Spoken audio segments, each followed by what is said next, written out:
Good evening, my friends. The readings for this 21st Sunday, particularly our Gospel passage, are very significant for us Catholics in our understanding of the Church, the Pope, and especially the papacy. Again, let us try to understand very well the meaning of these readings so that we can better appreciate our identity as members of the Catholic Church, headed by our Holy Father, the Pope.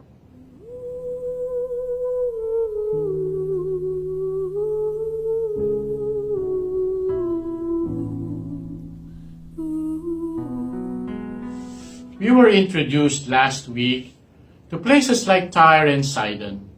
Well, the location of our Gospel story is not far from there and is called Caesarea Philippi or Philippi, which is 40 kilometers to the north of the Sea of Galilee or Lake Gennesaret, the place of our Gospel 2 weeks ago.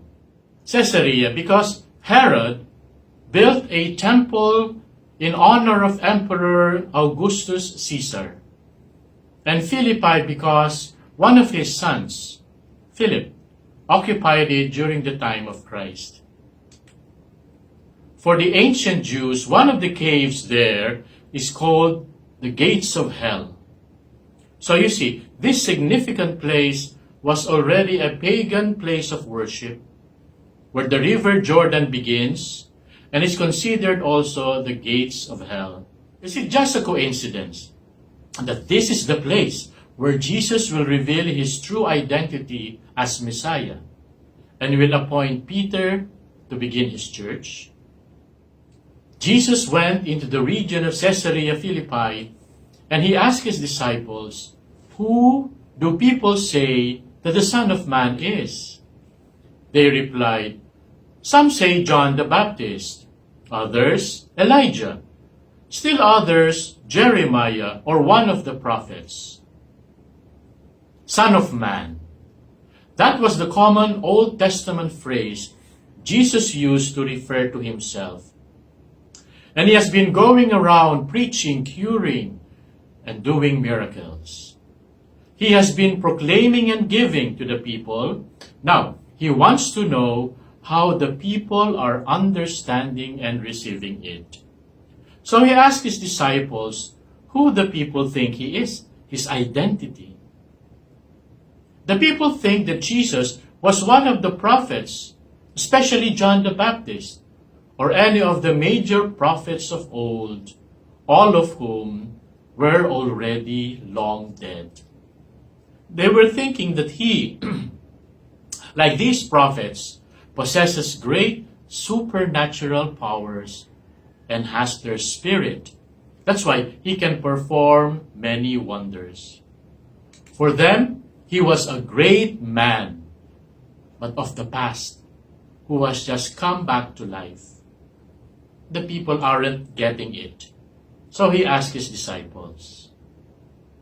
He said to them, "But who do you say that I am?" Simon Peter said in reply, "You are the Christ, the Son of the living God." Jesus said to him in reply, "Blessed are you, Simon Bar-Jonah, for flesh and blood has not revealed this to you, but my heavenly Father." Simon Peter, as he always does in the Gospels, leads and speaks first on behalf of his companion apostles, and with surprising insight, even without complete understanding, said, "You are the Christ, the Son of God." Simon's response was a twofold affirmation. On one hand, he says, "You are the Christ." The Greek word there is Christos, anointed one, which is the word for Messiah, Hebrew for Messiah. This term is not yet a term for divinity, but only for a man who was chosen or anointed by God, or his representative here on earth. So it can be used to describe a man, like, for example, the king of Israel. On the other hand, Simon is not only affirming his messianic identity, he also says, "You are the Son of the living God." Son of God is going beyond the Messiah. Simon is saying that the identity of Jesus is also divine. But Jesus was quick to point out that this correct answer of Simon is not from him. Not because of his powers, and not because he is so smart. No. It was because God the Father chose to reveal to him the mystery of Jesus, his identity as the Son of the living God. And Simon was simply open and obedient to this revelation. And so I say to you, you are Peter, and upon this rock I will build my church, and the gates of the netherworld shall not prevail against it. I will give you the keys of the kingdom of heaven. Whatever you bind on earth shall be bound in heaven, and whatever you loose on earth shall be loosed in heaven.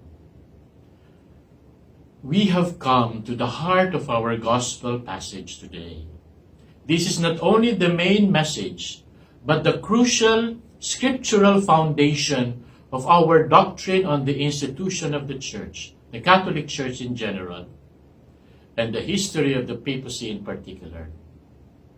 Here, there are 4 basic points. First, Jesus changes Simon's name to Peter.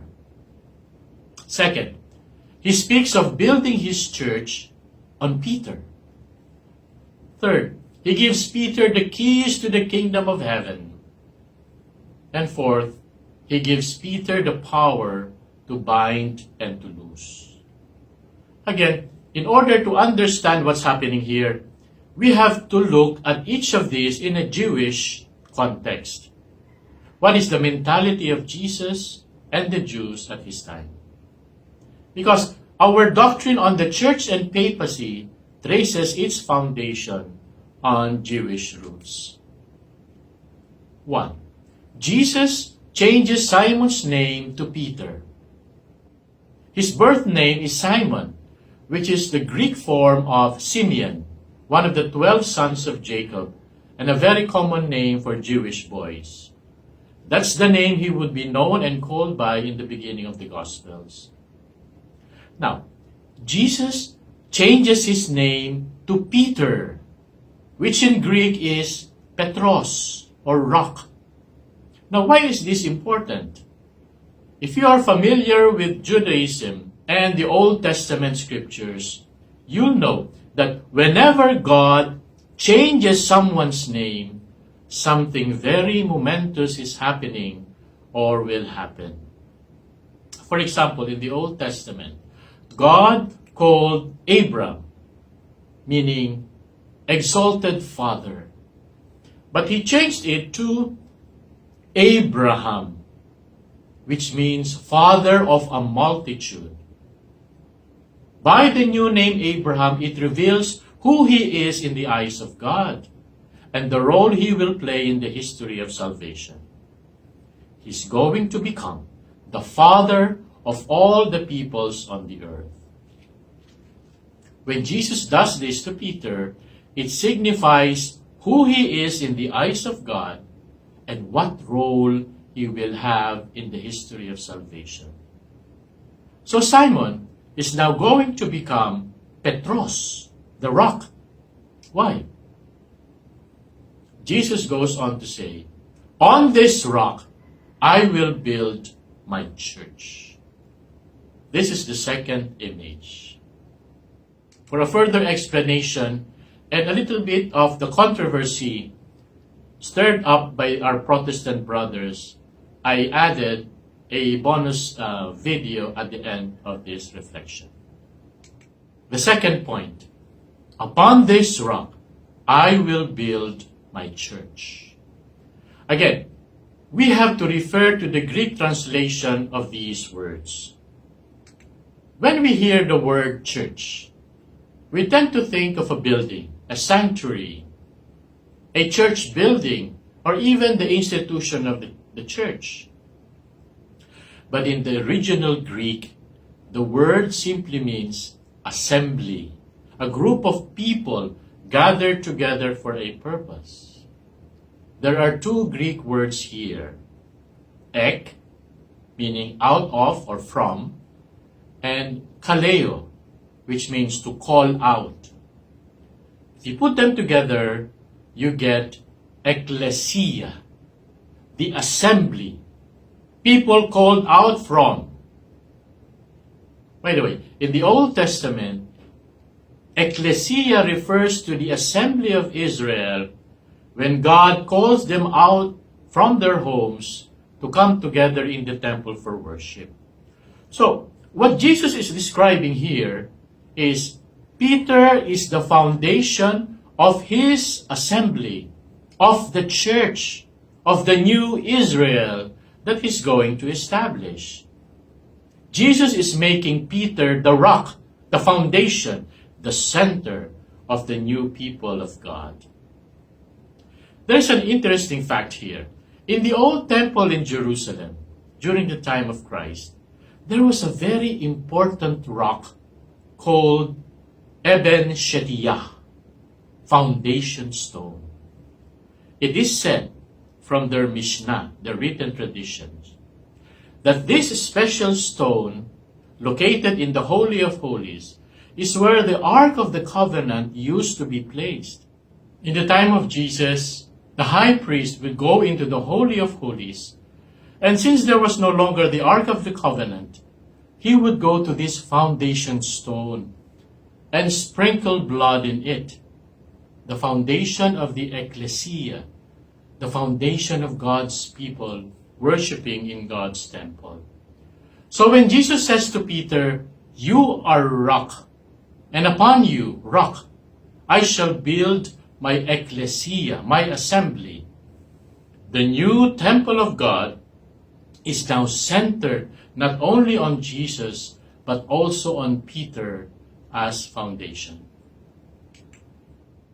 The third point, he is giving Peter the keys of the kingdom. What is its meaning in the Jewish context? Quite often we see the image of St. Peter at the gates of heaven, holding keys, becoming as it were the eternal security guard who allows those who would go inside heaven by opening the gates with his keys.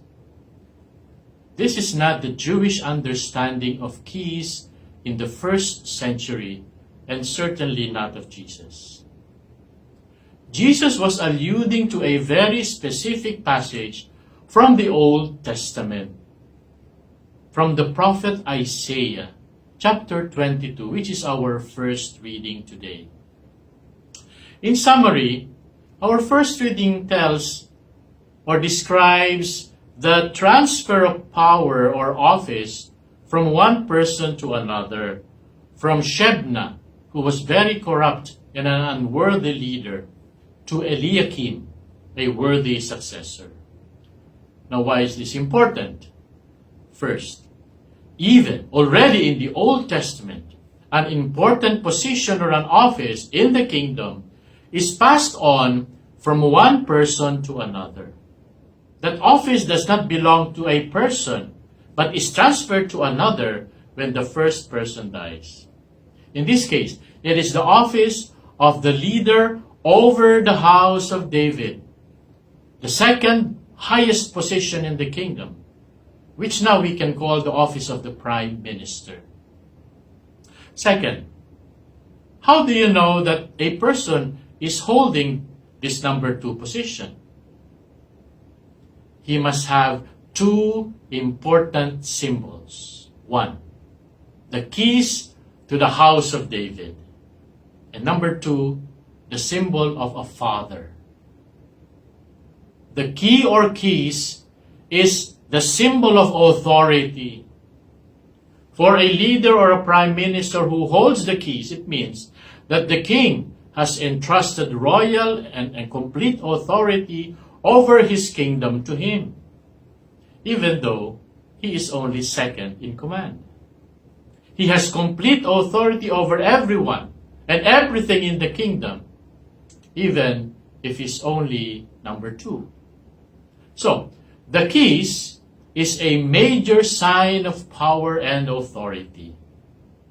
The second symbol of the office is that of a father to the kingdom.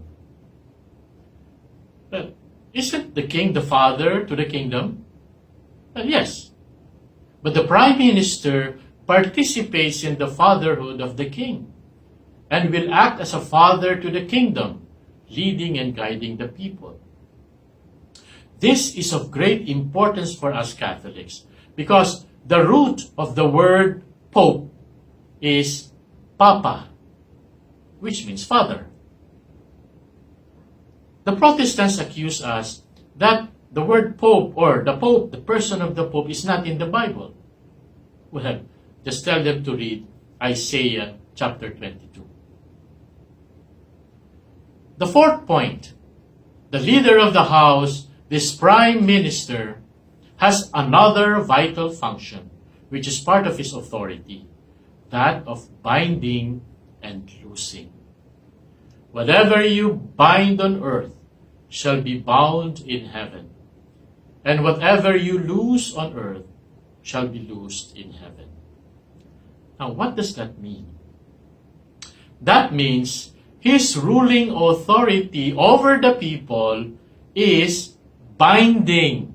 It is not only a symbolic authority, but he has the power of the final decision, the power of the final word. If he decides to open something, nobody can close it. If he decides to close something, nobody can open it. Now, this will also refer to his teaching authority, which has its roots in the tradition of the rabbis in the time of Jesus. If the rabbis say a teaching is binding, nobody can question it, and everybody must follow that teaching. If the rabbis say a teaching is loosed, then anyone can disagree with it or have a different opinion about it. So, what can we say of this long explanation of just these 2 verses? Verses 18 and 19.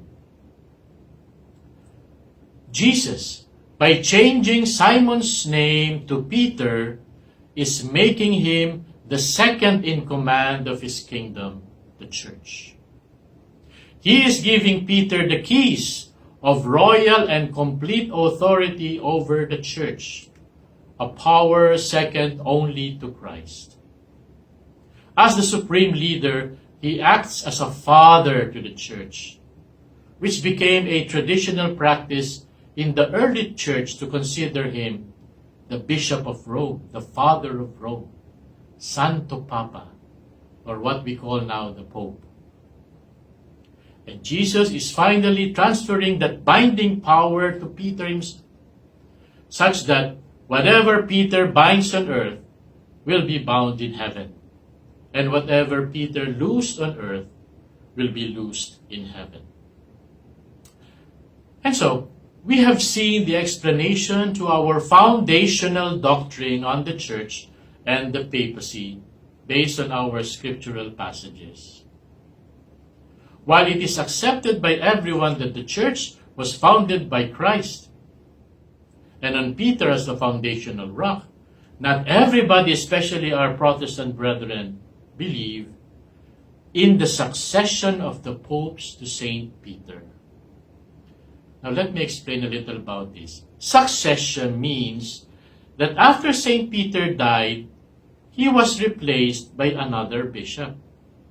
And when that bishop died, as the successor of Peter, the Pope, he was replaced by another bishop again, so on and so forth.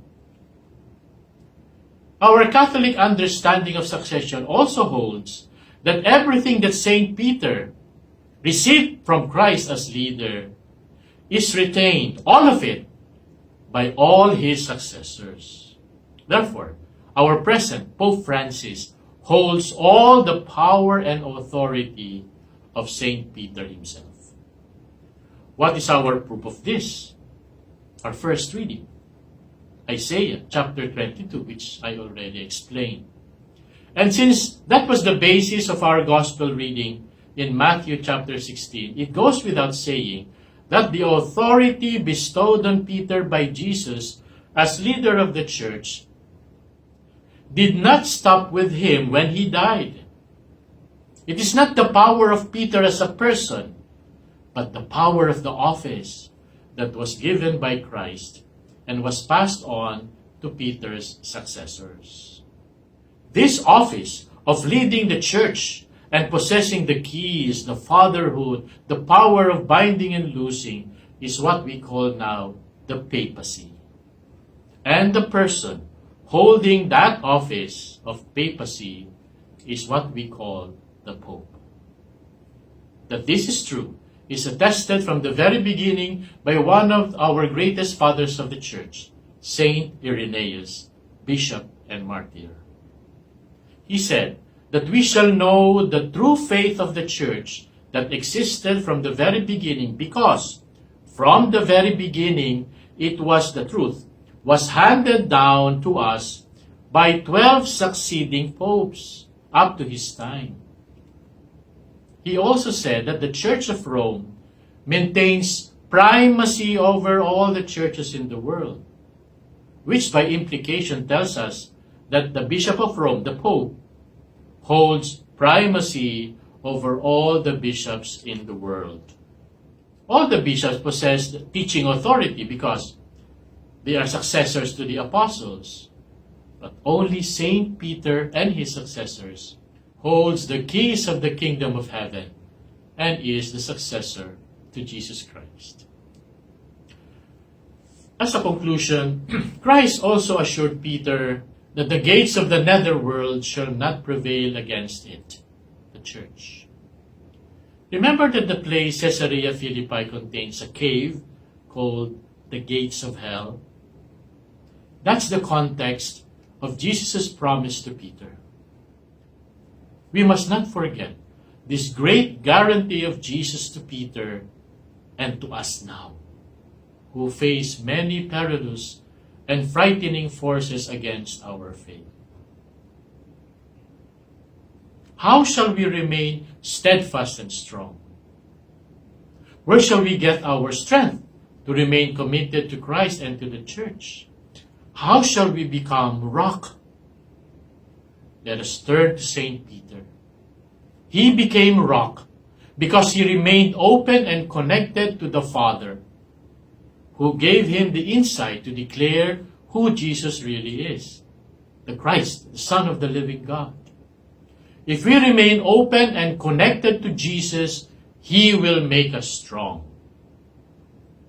Secondly, Saint Peter tried to understand the words of Jesus all his life and tried to put them into action. If we listen to the Word of God and apply it into our lives, we will become strong and committed. So let us remain united to Christ in mind, heart, and in deeds.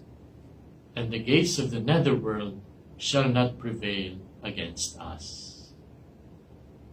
Let me end with a beautiful quotation from the Apostolic Exhortation of Pope Francis, Christus Vivit, number 158. Seeking the Lord, keeping His word, and trusting our life to Him, and growing in the virtues, all these things make young hearts strong. That is why you need to stay connected to Jesus to remain online with Him, since you will not grow happy and holy by your own efforts and intelligence alone. Just as you try not to lose your connection to the internet, make sure that you stay connected to the Lord. That means not cutting off dialogue, listening to Him, sharing your life with Him. God bless us all.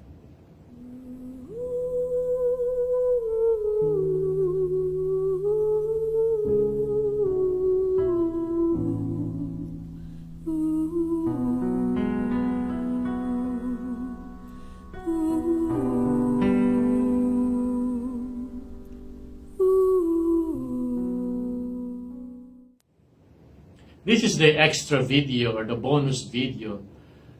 And here I will try to explain a little the complaint or the accusation of our Protestant brothers. They do not believe that Peter is the rock and is the foundation of the church.